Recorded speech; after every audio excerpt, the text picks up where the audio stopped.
और रिकॉग्नाइज्ड है उन पर एक्शन होगा?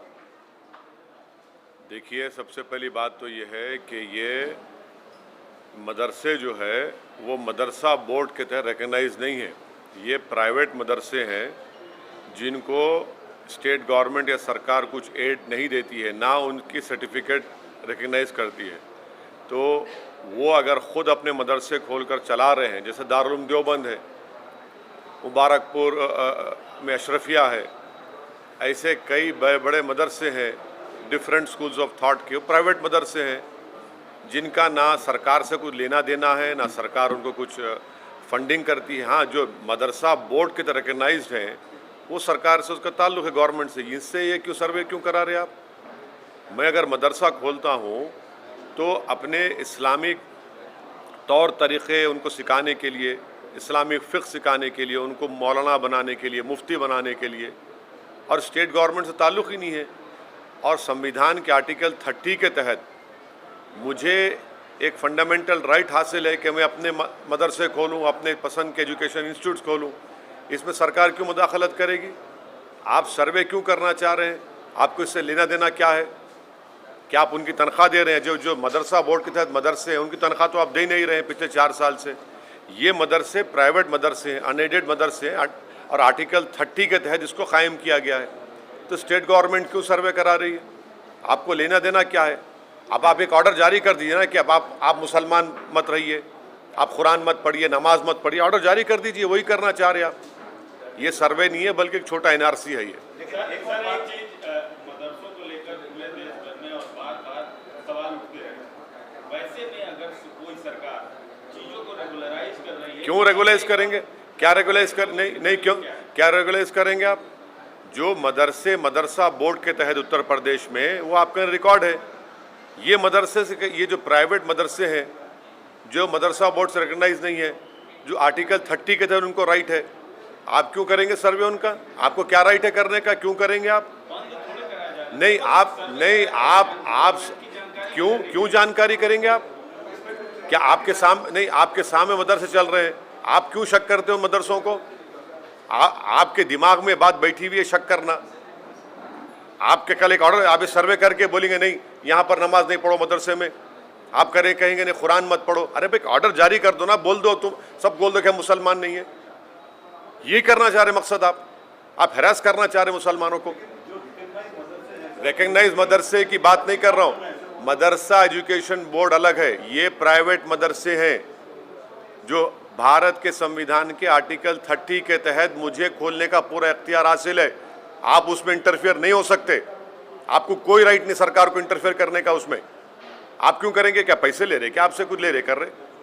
ये हम मदरसा हमारा है। अब ये छोटा एनआरसी है, मैं तो कहूँगा ये।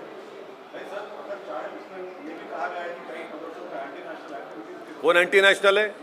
कहाँ एंटी नेशनल है? बताओ कहाँ एंटी नेशनल है? इतनी बेशर्मी से कह रहे हैं कि हम आज़ादी के 75 साल का अमृत उत्सव मना रहे हैं। जो यही मदरसों ने इस मुल्क को आज़ाद करवाया, आज आप उनको शक की निगाहों से देख रहे हैं। ये आप खराज अक़ीदत पेश कर रहे हैं, होमेज पेश कर रहे हैं उन मुजाहिदीन आज़ादी को जो इन मदरसों से निकल कर भारत को आज़ाद करवाए थे। बेशर्मी की हद हो गई है।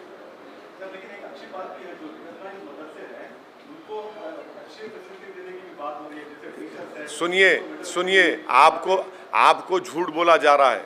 सच्चाई ये है कि जो मदरसा एजुकेशन बोर्ड के तहत मदरसे हैं जिसमें पंडित लोग वहाँ पर मैथ्स और साइंस पढ़ाते, कभी जाकर गाजियाबाद में इंटरव्यू लीजिए, 2-2 साल से तनख्वाह नहीं मिली उन लोगों को, 2-2 साल तनख्वाह नहीं मिल रही उन लोगों को,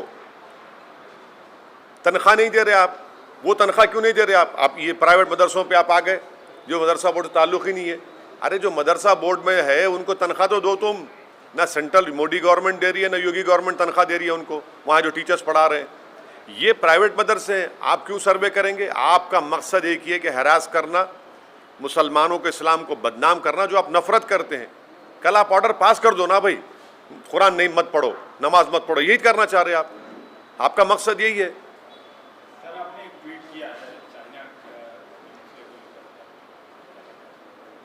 आखिर क्यों मोदी सरकार रशिया में चाइना की आर्मी के साथ हम मिलिट्री एक्सरसाइज क्यों कर रहे हैं भाई?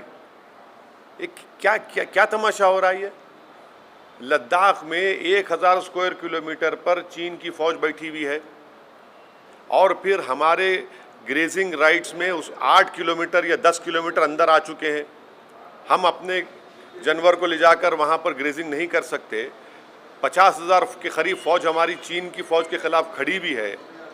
आप उनके साथ मिलकर मिलिट्री एक्सरसाइज कर रहे हैं और दूसरी तरफ फॉरेन मिनिस्टर बोलते हैं कि चीन से रिलेशनशिप नॉर्मल नहीं होंगे जब तक कि वो बॉर्डर का इशू हल नहीं करेंगे। हम क्या जवाब देंगे उन सिपाहियों को, फौज को, जो हज़ारों फीट के ऊपर ठहरकर भारत की ज़मीन से चीन जो हमारी ज़मीन पर कब्जा करके बैठा है उनसे आंख में आंख डाल रहे हैं? ये कौन सी देशभक्ति है? ये कौन सी फॉरेन पॉलिसी है कि चीन की फौज के साथ आप मिलिट्री एक्सरसाइज करेंगे? क्या मजाक बना के रखा है मोदी सरकार ने हमारी देश की आर्मी का, हमारी देश की सुरक्षा का, हमारी टेरिटोरियल इंटीग्रिटी का, भारत की सॉवरेनिटी का। सर, ममता बनर्जी ने भी आरएसएस की तारीफ कर दी। हाँ, 2003 में उन्होंने उनको पेट्रियट कहा था और आरएसएस ने उनको दुर्गा कहा था। और जब चुनाव आ गए तो फिर शुरू हो गई सेकुलरिज्म। अब कह रही हैं कि आरएसएस में अच्छे लोग हैं।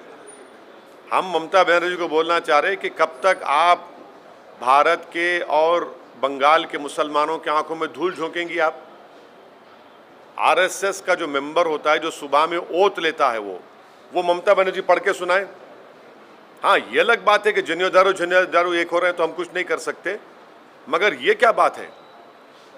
आरएसएस को आप तारीफ कर रहे हैं और फिर मुसलमानों को बोलते हैं कि भाजपा को रोकने वोट दो। कि आरएसएस भाजपा में फ़र्क है कोई?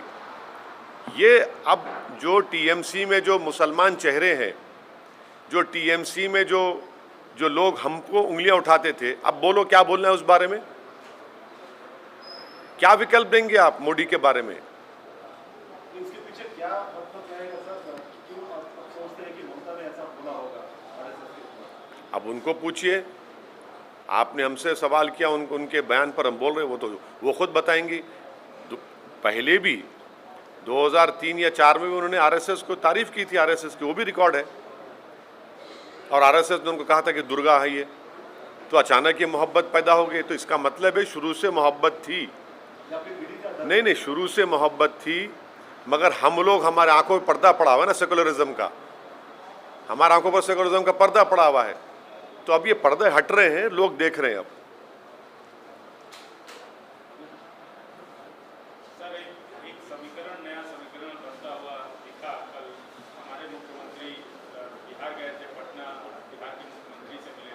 इसको आप राजनीति विज्ञान के आप भी विद्यार्थी हैं और एक सांसद भी हैं, इसको कैसे देखते? नहीं, इस बारे में तो जो दो मुख्यमंत्री बैठे थे वही बताएंगे। मैं ना मुख्यमंत्री हूँ ना संतरी हूँ। मैं एक पॉलिटिकल पार्टी का सिपाही हूँ और बैठ के सब देख रहा हूँ। कई मसलों पे आप हाँ, नहीं बोल रहा हूँ ना। नहीं, देखिए, ये दोनों मुख्यमंत्री बता पाएंगे, हम क्यों बता पाएंगे उस बारे में? नहीं, सुनिए, हम तो बी टीम, सी टीम, हम मिले हुए हैं, हम भड़काऊ भाषण देते हैं, तो हमसे क्यों पूछ रहे आप?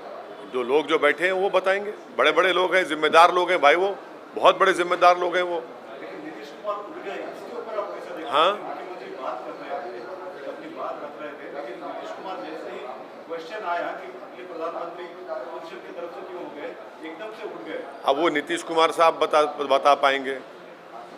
एक प्रदेश का मुख्यमंत्री बैठा हुआ है, जो वहाँ पर मेहमान है, आप खड़े हो गए तो मेरे को नहीं मालूम, मैं कैसा बोलूँ भाई इन बातों पर? नहीं, देखिए, हम तो आपके सामने बैठे ना, उठे तो नहीं हम।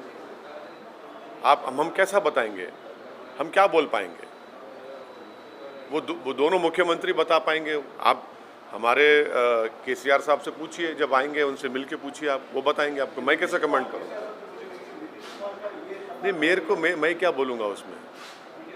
नहीं, मेरे को नहीं मालूम। नहीं मालूम क्या वो क्या चाहते हैं, उनको ही पता, उनको ही मालूम होगा वो क्या चाहते हैं क्या नहीं चाहते, मुझे नहीं मालूम।